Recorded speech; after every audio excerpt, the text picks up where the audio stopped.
So today, we spoke briefly last year. Good morning, of course, and this is Bezrat Hashem, the last shir, the last day of the Bet Midrash until Shavuot. So we are a bit of also preparation for Shavuot, and Bezrat Hashem Rabbi Kowalski's shir tomorrow, right after this shir. Right now is going to be about the holiday of Shavuot, and Bezrat Hashem after Shavuot we're going to have a guest lecturer, Rabbi Moshe Rosenbaum, who is going to give shiurim about the parsha, the weekly parsha, instead of Rabbi Kowalski, because Rabbi Kowalski is going to take a bit of a time off. He's going to be back with us for just a short time off. He's writing a book, so he's got to dedicate to that a lot of effort. Today, I would like to dive into a new topic, and this is Chapter 15. Chapter 15 is also a great lesson and a great encouragement to us, to the Beinoni, to the intermediate person. Here is a very famous vort about marriage. There's a contradiction.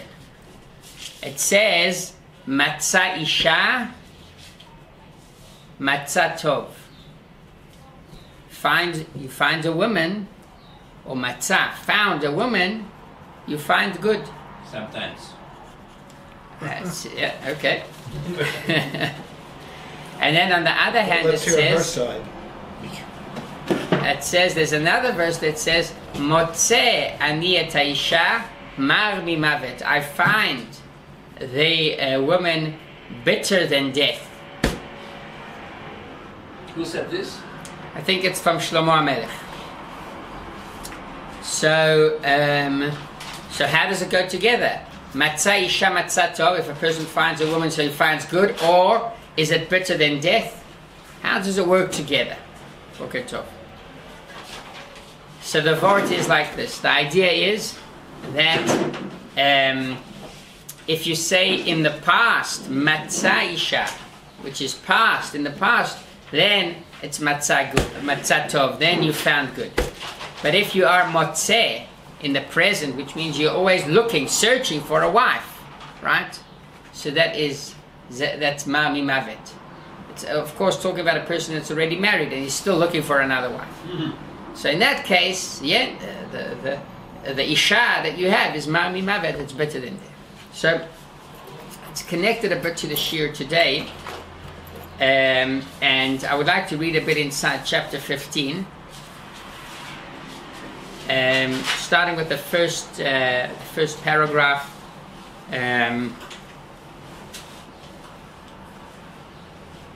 Let's take a look here, and I would like someone to start read for us, a volunteer, to start reading the first paragraph. Ovadia. With the above in mind, we may now understand the text, then shall ye again discern between the righteous man and the wicked man, between him that is serving God and him that serves him not. The difference between one who is serving God and a righteous man is that one who is serving God in the active present is one who is engaged in active service. One way to struggle against is evil nature in an effort to gain mastery over it and to banish it from the small city, that it should not divest itself in the organs of the body. Verily, it entails much effort and toil to wage constant war with it. This is the Beinoni. Oh. The tzaddik, however, please continue. Is designated servant of God, the body. Oh, nachon. Which is a title already earned, as the title sage or king is bestowed on one who has already become a sage or king. So is this person who has already effected and completely accomplished his task of waging war against the evil in him, with the result that he has expelled it and it has disappeared and his heart has become void within him. Yes, okay. So we'll stop for a moment right over here, And this is connected to the story we may have told it. There was a person that decided to climb a certain mountain. Bevakasha. A person that decided to climb a certain mountain, and he prepares for that for weeks. He's got to be fit. He's got to buy all the equipment. He's got to take a tour guide with him. He's got to practice a bit to make sure that he knows exactly what to do.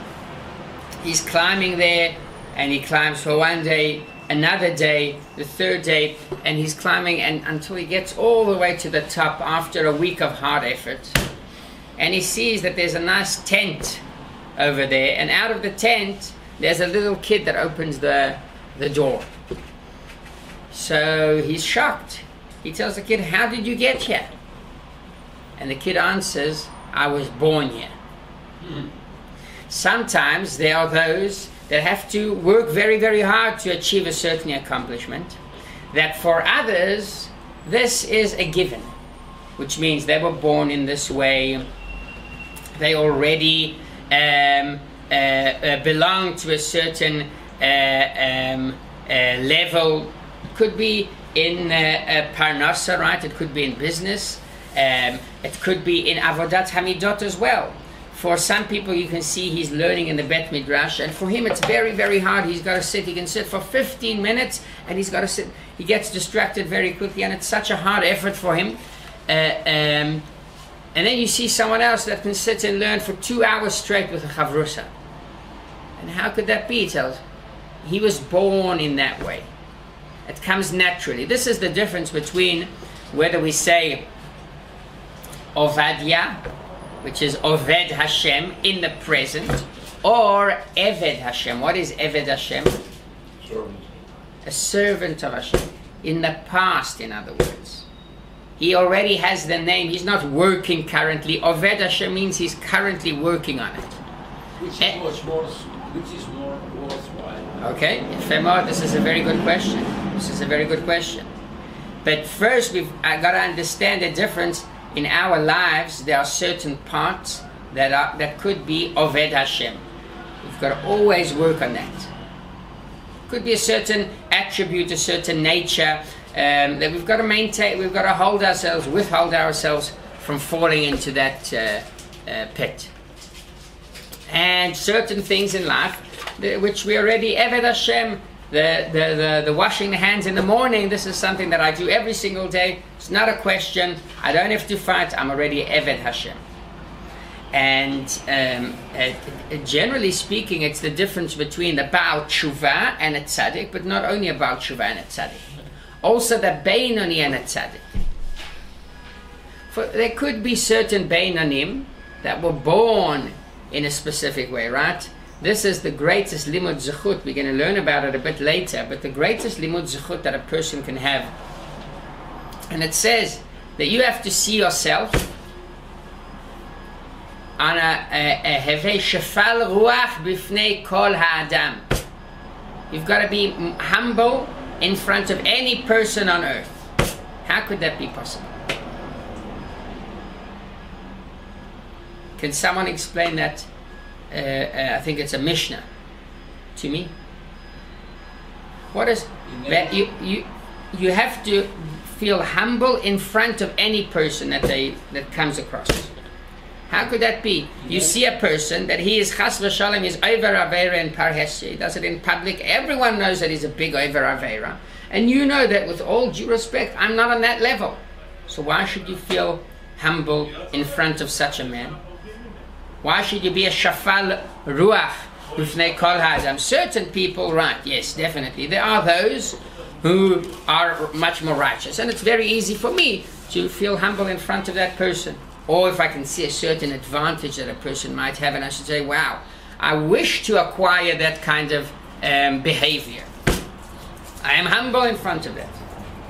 Sometimes the way to explain the Mishnah is that like it's the misnagdish way to do it, right? Today there aren't many misnagdim, but the theory is that you say that you are humble, and as known, right? There was a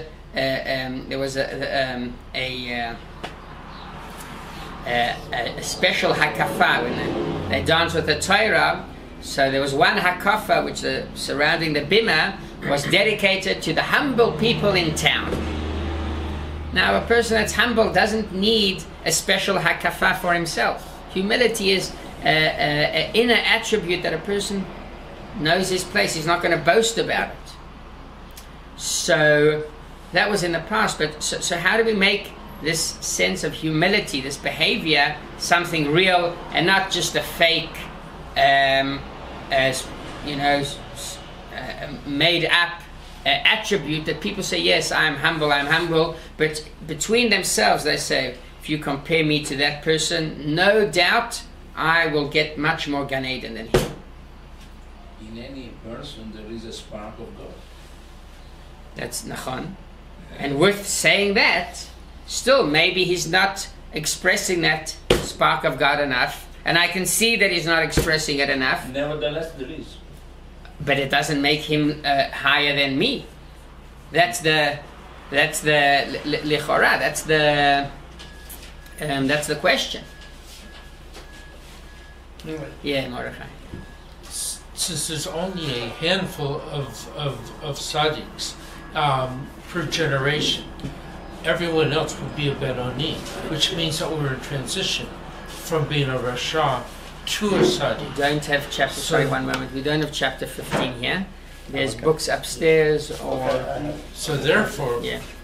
we're all in transition from being in our evil inclination to being in a much higher inclination. That way, then we need to be humble because we're all on the same journey. We haven't attained the level of Sadiq yet. Very nice. So this is a very interesting point that Mordechai, and I'm going to take your question. Answer. Okay, very good. That's even better. In one moment, what Mordechai is telling us that we are, after all, we are on the same journey, on the same mission, in the same boat. No one is a big tzaddik. There are very few tzaddikim, and therefore, after all, by and large, we are on the same scale. So that is a good answer, but it's a general answer. If someone would like to go into details, and he might say, you know what, let's take a look at the reward that I will accept. The reward that I will accept is much higher than a person that never comes to shul, never davens, does not keep Shabbos. How can I feel humble in front of that type of person? And the Mishnah says, maybe you are suggesting that we should not feel humble in front of such a man. The Mishnah says, "V'hevei shfal ruach b'fnei kol ha'adam," even a person that is well known to be a sinner, we still have to feel in a certain way humble in front of him. Yes, Daniel. The answer is that every person, it's not about, I mean, it is about the deed, but another important part is the struggle which comes with the deed. So for certain people who do Averis, but they have much more, much higher temptations, and the Yitzhak works in a totally different level than your Yitzhak. Oh. So if you would be in their Yitzhak state, Nefesh Hamami state, then you would maybe even be in a lower situation than they. That's the answer. Yafeh me'od. Thank you very much, Daniel. So this is the answer that Alter Rebbe brings. It's actually in chapter 30. We're not there yet. We're halfway. But it applies very much to what the Alter Rebbe is saying over here. The battle that we face every single day is not between us and the entire world. It's between us and ourselves. We are judged on one scale. There's no general scale for everyone. Each one has his individual scale and individual measurement that Hashem measures him.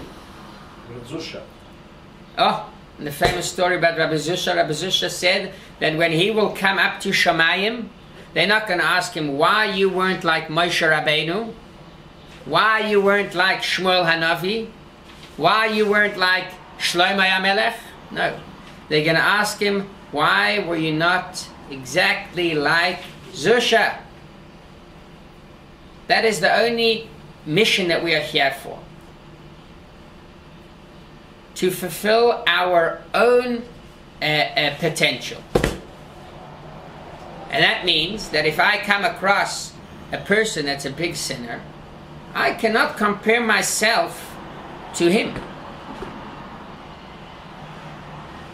Even if he's a big sinner and there's no question about it, and I'm a big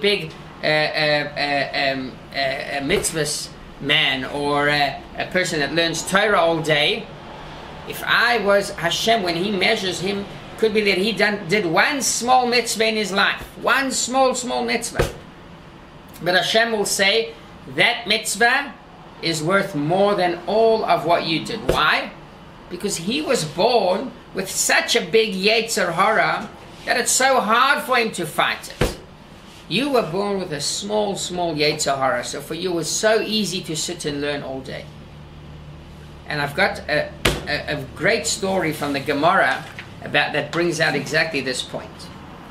Rabbi Chanina ben Trajoy, a great Tana in the times of the Romans, in the times of Rabbi Akiva, he we mention his story every year, Yom Kippur.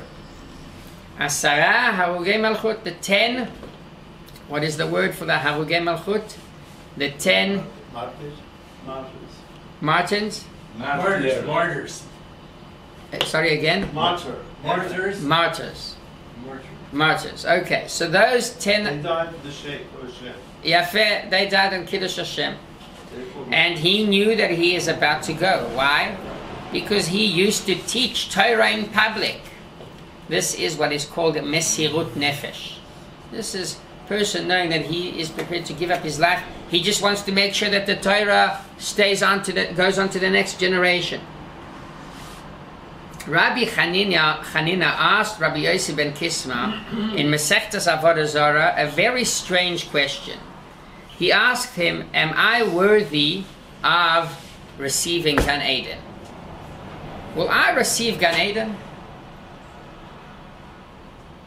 That's a strange question. What kind of a question? You learn Torah your life all day.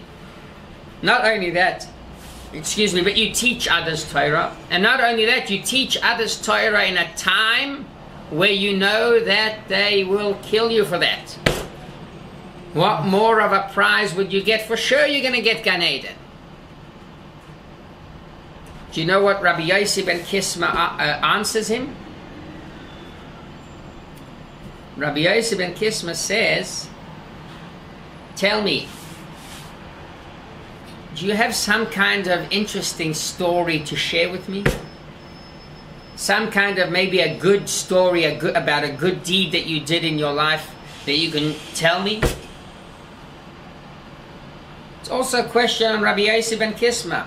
What are you answering him in such a way? You should say, for sure you deserve Olam Haba, for sure you're going to get Gan Eden, because you're teaching Torah and Mesiras Nefesh. But Rabbi Yossi ben Kisma, no, he says, no, you've got to tell me, maybe there's some kind of interesting story that you had not long ago in your life, that maybe according to that story I will determine whether you actually will receive Gan Eden Olam Haba. So Rabbi Chanina tells him, you know what, I'll share with you a story. People give me charity for Purim, to give out to the poor people in town.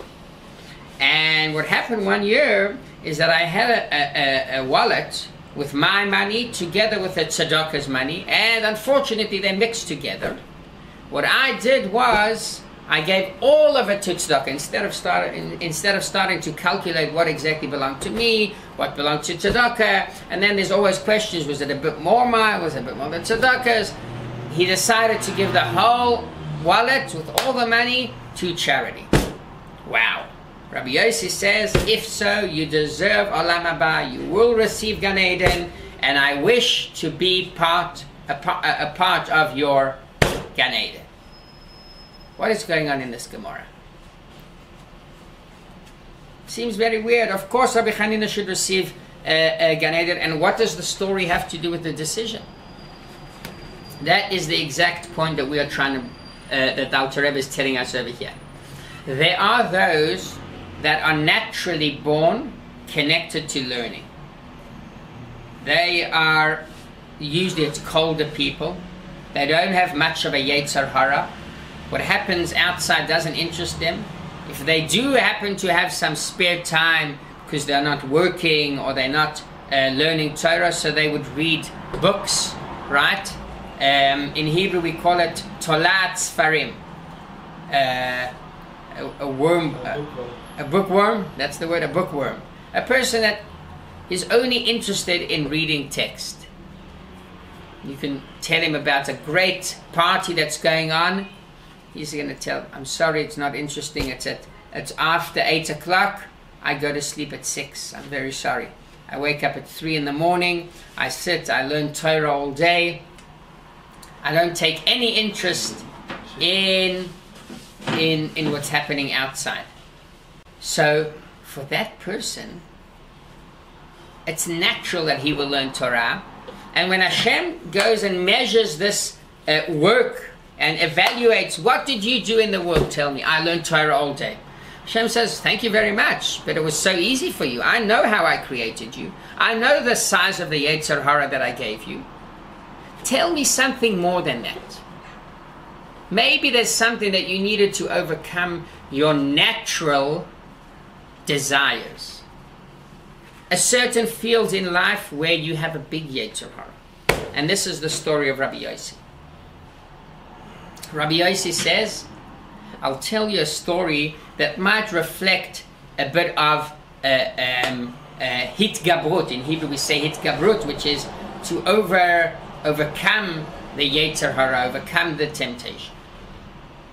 And this is a story about the money. Sometimes it gets very hard when a person sees such a thing. First of all, money is a big Yetzer Hara for itself. But not only that, here it's a case where you can say, well, at least I should get 10%. Well, 10% of the wallet did not belong to me. 20%, 50-50. Let's close the deal at 50-50, right? That's fair. And you know what? Maybe, could be that that's the din. If you would go ask a rabbi and you're not sure, you should say how much usually the law is, if something like that happens. The law is that you've got to ask yourself, how much usually do I carry in my wallet?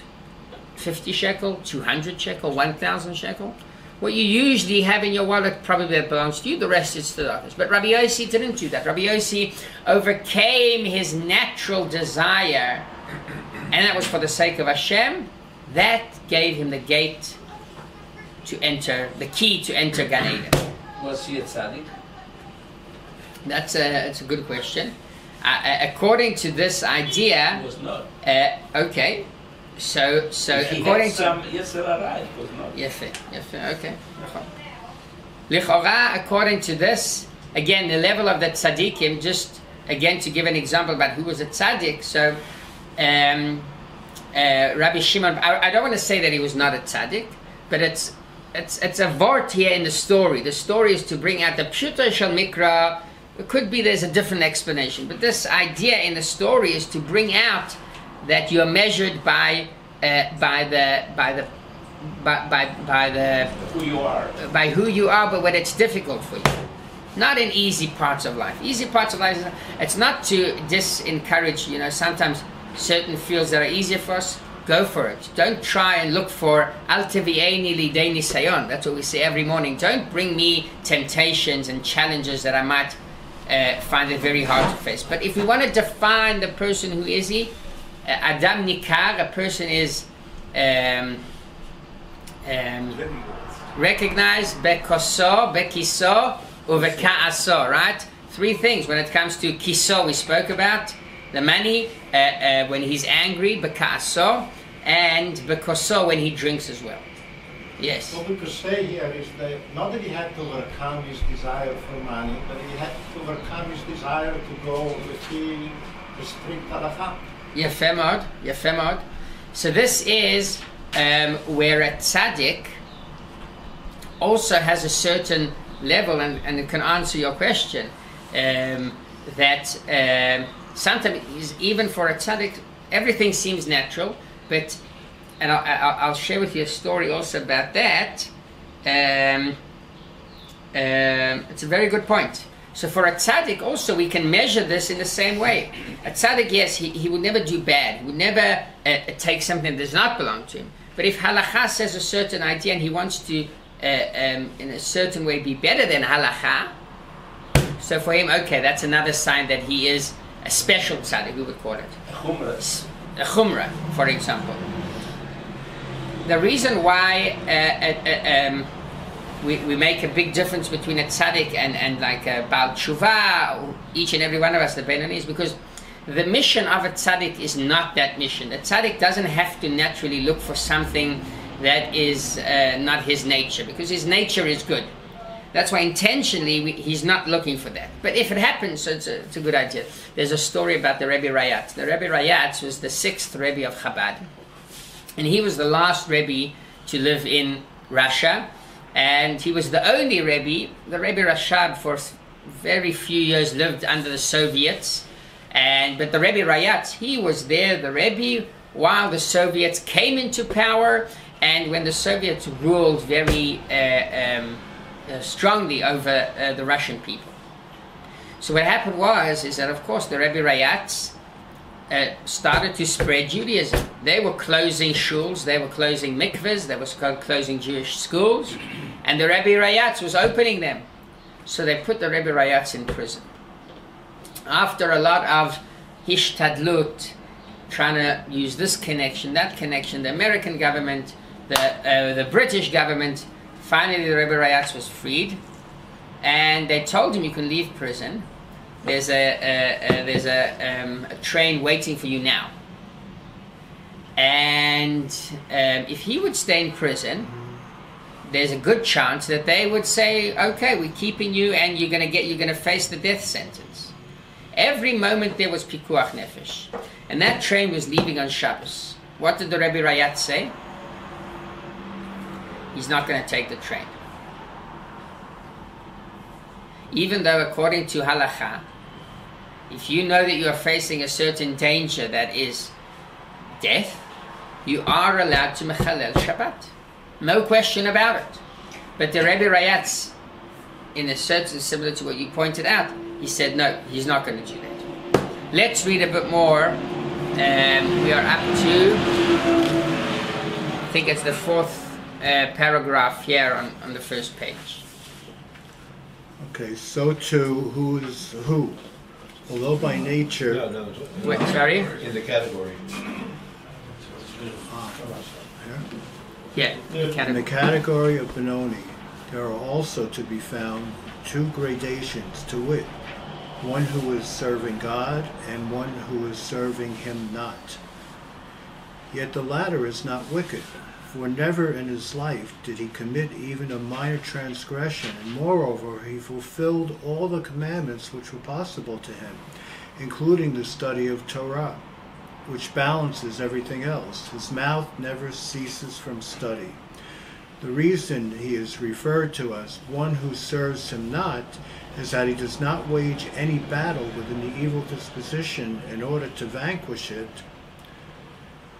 by means of the divine light that irradiates the divine soul, whose abode is in the brain, which predominates over the heart, and as explained above. For his disposition does not confront him at all in an attempt to distract him.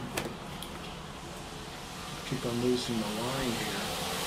From study and prayer, he is constantly never obliged to wage war against it. So that's to say that he's not bringing negative himself before Hashem, only the good. And we require both. Right. Thus, for example, is the case of one who is by nature an assiduous student, because he is organically so disposed, and is likewise free from conflict with regard to sexual desire by reason of his frigid nature, similarly with the other mundane pleasures wherein he naturally lacks any feeling of enjoyment. Hence, he does not need to concentrate so much on the greatness of God's consciously the greatness of God to consciously create a spirit of knowledge and fear of God in his mind in order to guard himself against violation of the prohibitive commandments, or to arouse the love of God in his heart, to induce his attachment to him through the fulfillment of the positive commandments and the study of Torah, which balances everything else. For him suffices the hidden love that is the heart of all Jews who are called the lovers of his name. Therefore he is in no wise called one who is serving, inasmuch as the latent love is not of his making or accomplished by any means, but it is our inheritance that has come down from the patriarchs to the whole community of Israel, as will be discussed further. And what is he different from the tzaddik?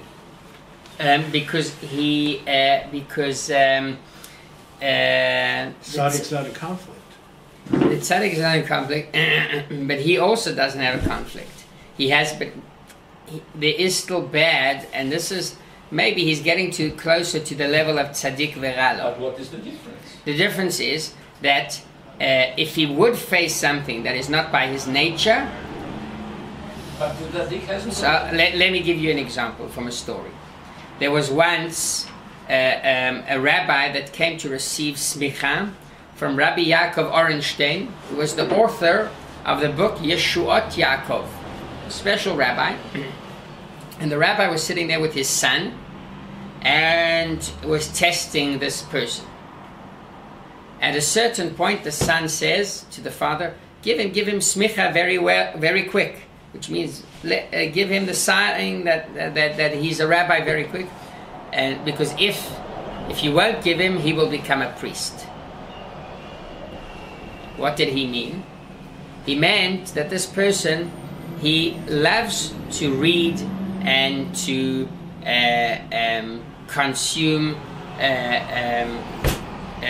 theology and Torah, and luckily at this point he is only exposed to the Judaism, to the laws of the Torah.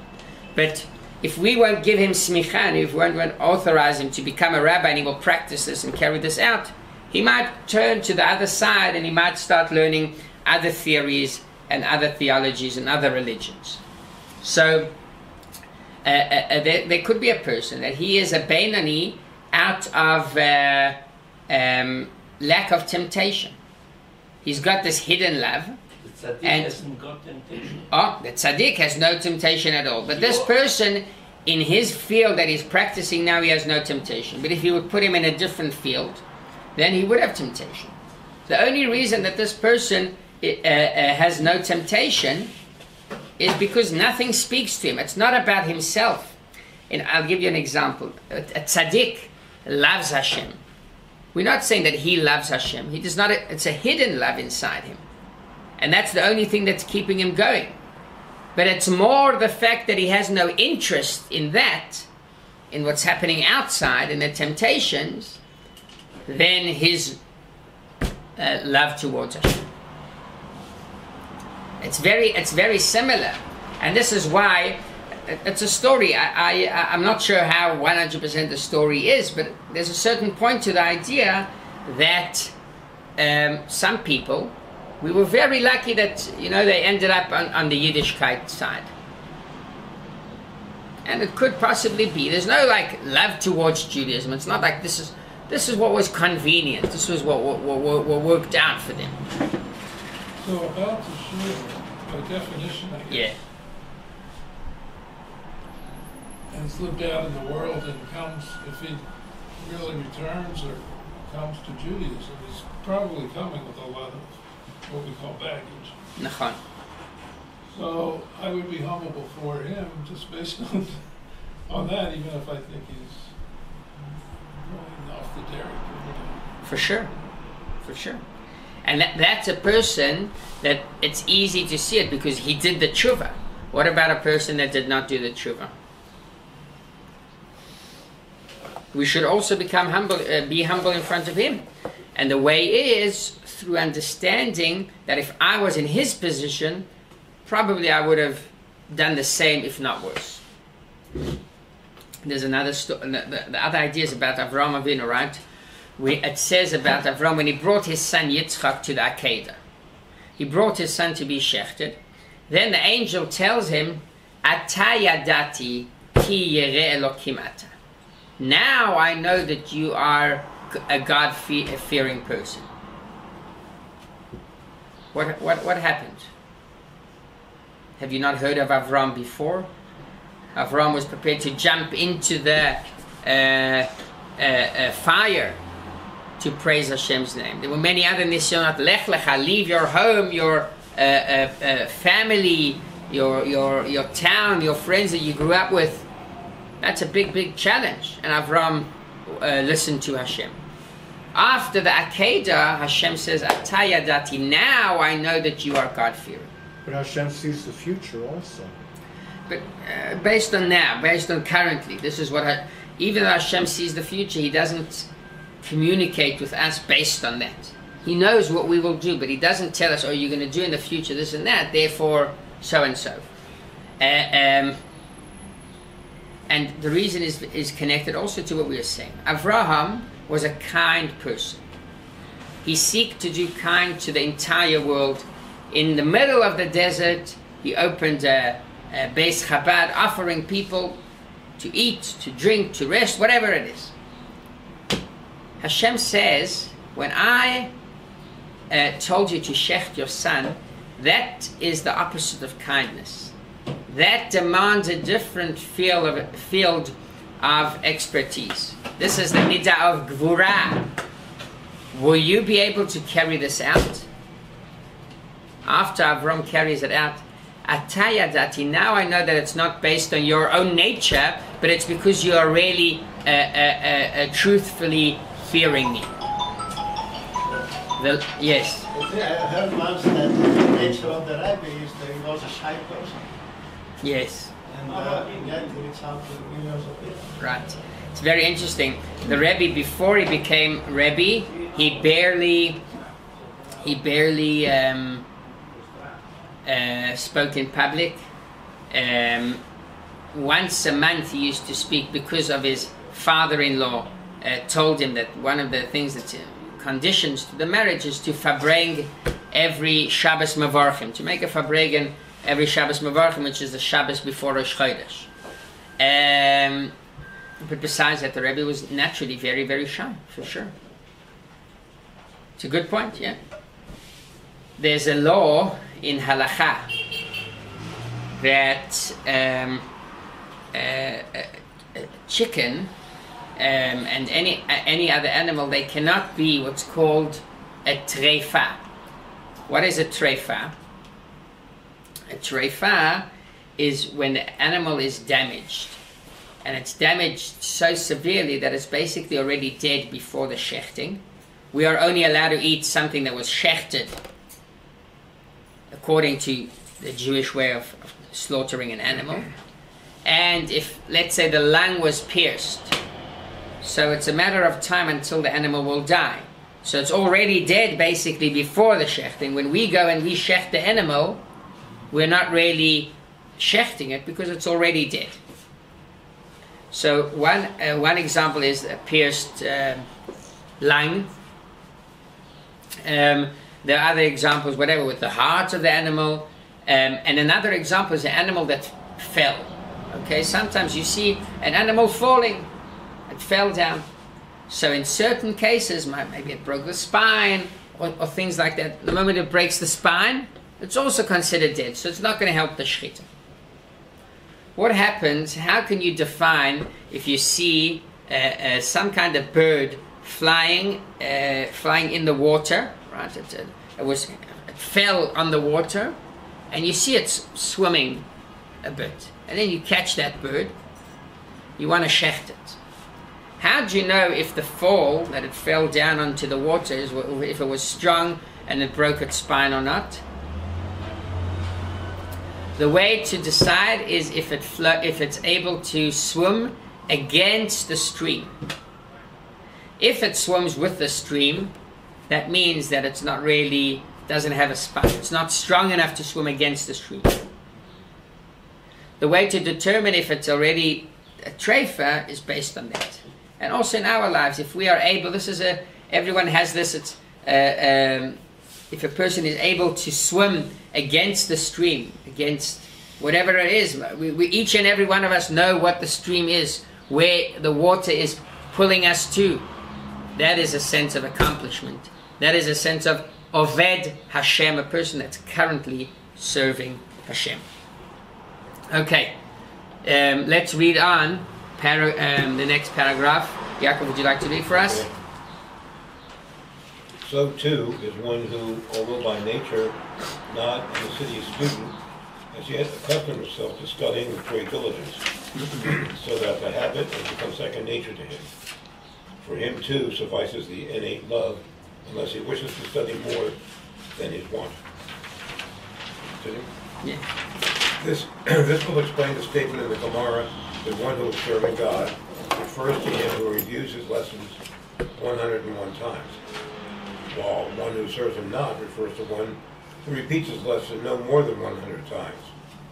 This is because in those days it was customary to review each lesson 100 times, as indeed illustrated in the Gemara, by the example taken from the market, where donkey drivers used to hire themselves out at a rate of 10 persons for a zuz, but for 11 persons charged 2 zuzim, because that exceeded their customary practice. For that reason, the last revision, which is beyond the normal practice to which the student has been accustomed since childhood, is considered equivalent to all the previous 100 times put together, and even surpassing them in endurance and effort, hence entitling him to be called one who is serving God. For in order to change his habitual nature, he must arouse the love of God by means of a meditation in his mind to the greatness of God, in order to gain mastery over the nature that is the left part of the heart, which is full of blood, being animal, soul, originating in the Levi, where whence comes his nature. This is a perfect service for a Benoni. Or he must awaken the hidden love in his heart to control, through it, the nature that is in the left part, for this too is called service, the waging of war against his nature and inclination by means of exciting the love that is hidden in his heart. However, if he wages no war at all, the said love in itself can in no way be credited to the service. Yes, so the Gemara tells us a great example of a person that studies 101 times, that even though the custom was to study 100 times, let's say. And then there's additional one time that he studies, that's like a wow, right? It's like you catch a taxi here in Yerushalayim, you take it from here till the exit of Yerushalayim. It can take, let's say, half an hour. They will charge you, let's say, 50 shekel. You take it only 1 kilometer from the exit of Yerushalayim, they would take already 200 shekel, let's say, right? Or 100 shekel, even though it's another 2 minutes on the road. What is the difference? That's the difference. Within Yerushalayim, there's a certain rate. The moment you go a bit out, it's a different rate completely. And I want to end with a story about Rabbi Shabtai Slabatitsky, who is a rabbi in Chabad Shaliach in Antwerp in Belgium. What happened with him is that he basically was in touch with a Yid that came from not mistaken, from Georgia in Europe, Asia, and he opened a jewelry store like many Jews do there. And at a certain point he came closer and closer to Yiddishkeit. He decided that he's closing the store on Shabbos. Closes the store on Shabbos, and okay, Besed. There is one Shabbos that the Jews call it there, the dealers, they call it Shabbat HaGadol. What is Shabbat HaGadol? Not our Shabbat. Sorry? Not our Shabbat. Oh, not our Shabbat HaGadol. We have a Shabbat HaGadol that is right before Pesach, the Shabbos before Pesach. For them, Shabbat HaGadol is the Shabbos before New Year's.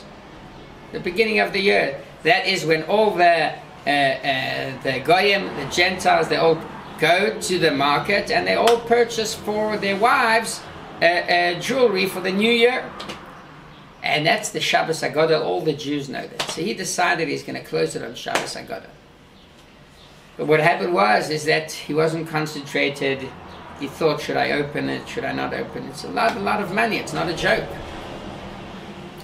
He goes to shul in the morning. He's there in shul, but he's always ala kotzim. He wants to run out.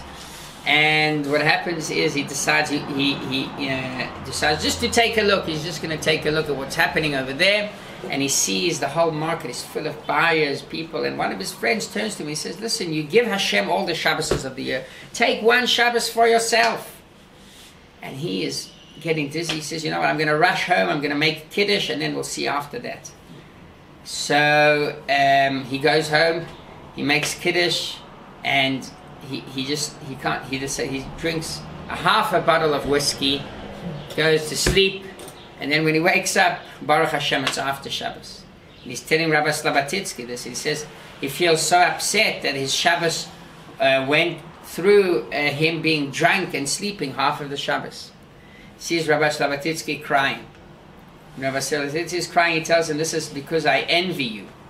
I am jealous of such a special Shabbos, a person that fights against his own temptations, and he knows that this is the field that bothers him the most, and nevertheless he was able to overcome it.